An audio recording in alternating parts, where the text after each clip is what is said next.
Hello, everybody. So today I wanted to talk about the book, which I'm still reading, Demian by Herman Hesse, and in it, there was okay. So the the main character is basically going through this stage, right, where he used to be innocent, but then he starts to face and it's more on a psychological, spiritual level, but he starts to witness and experience the dark side of the mind, you can say, right? Like the unconscious, the unknown, the mystery, the bad.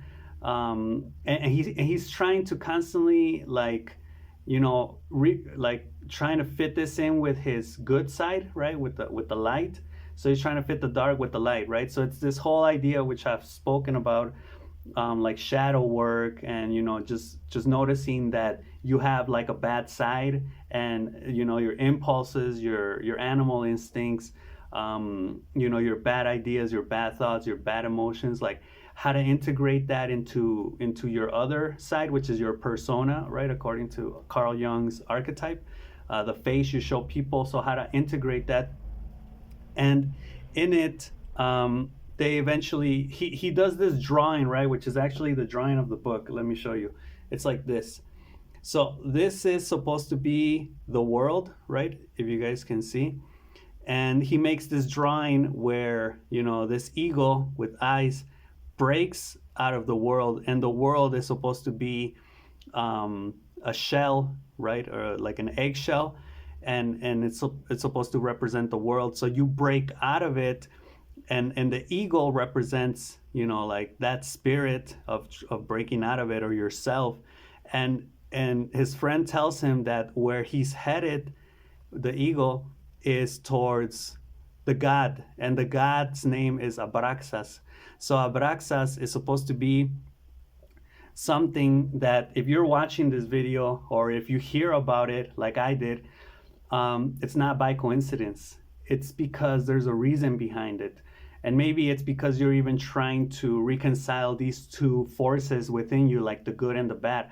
Abraxas is supposed to be, it's hard to explain what Abraxas is, but I'm going to show a symbol right here.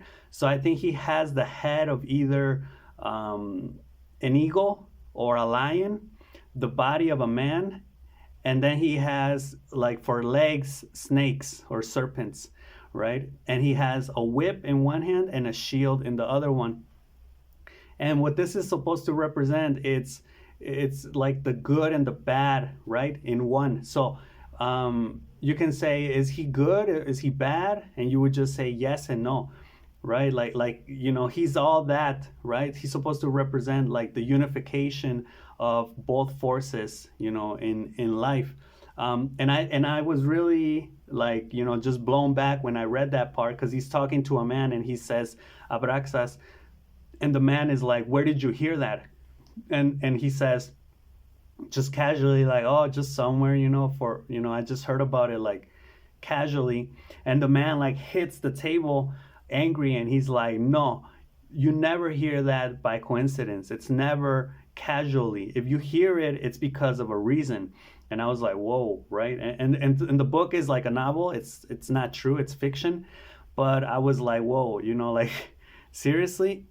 So then I think it's really interesting, because it got me thinking about just the symbolism involved, and how, for example, you have the eagle, which represents, and many countries have the eagle, like the United States has the bald eagle, as its symbol. Mexico also has an eagle.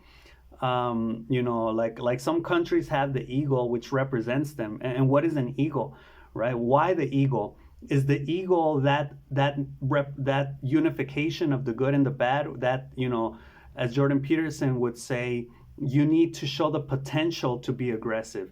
You don't need to be aggressive, you don't need to be bad, but you need to have the potential to be bad and to be aggressive, because there are people that will test you, right? And if they see that you have that potential, that's enough for them to just, take a step back and respect you, right? And not take advantage of you, because people will test you. There are bad people out there. So if they see that they can take advantage of you, that you're soft, or you're not smart enough to kind of like push them away, they will take advantage of you, and they will like basically do you harm. So what you need to do is you need to have that potential, to be aggressive but not be aggressive, right? Which I think is kind of like how the United States may view themselves, like we're good, but if we need to be bad, we'll be bad, right? And they do have the potential, right? They have like the military potential, the economic potential, right? But then I started thinking like, what zodiac sign has this element? And I said Scorpio, and each zodiac sign has like a symbol, like an animal. For example, Scorpio has the scorpion, but then I read somewhere that it has the serpent also, and the eagle. I think somewhere I've even read like the phoenix and the spider.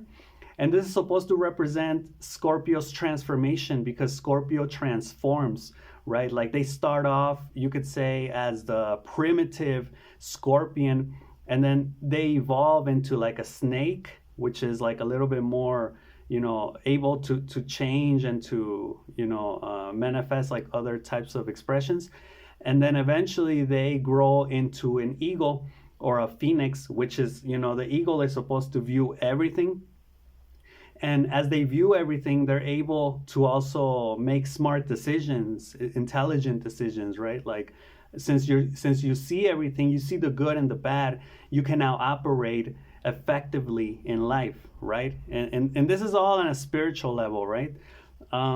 So yeah, I thought that was interesting, like the eagle, the snake, the serpent, and it's just kind of like a recurring theme. Like you can say, well, why does that keep manifesting? Why do I keep seeing the bird, right, or the eagle in this case? So Abraxas is the unification of the good and the bad, which is, according to Carl Jung, what we should strive for. And you actually detect your bad side by tapping into your unconscious, right? Like you could say all of the experiences and all of the things that you try not to avoid. Though that's where in your head and in your heart and in your soul, that's where you have all of the bad, right? All of the impulses. And Carl Jung says it's as easy as just viewing them, because once you see them, they no longer have the same power on you, right? So it's kind of like, it's paradoxical, because you need to take them seriously, and when you take them seriously, they stop being so serious, right? So then that way you can transform and change, as does the Scorpio sign, right? The Scorpio sign, I think, is a heavily spiritual sign, and they have a lot that they can teach, like the rest of the signs, just because of their transformation and the secret and the depth that they have, especially in the symbolism and the way they represent themselves through like the scorpion and the snake and the eagle, right? So I think that's why a lot of countries choose to have the eagle as their symbol, the eagle that sees everything. And yeah, I think that's all I got for this video. So let me know what you think. Share, comment, like, subscribe, and I'll see you in the next one. Peace.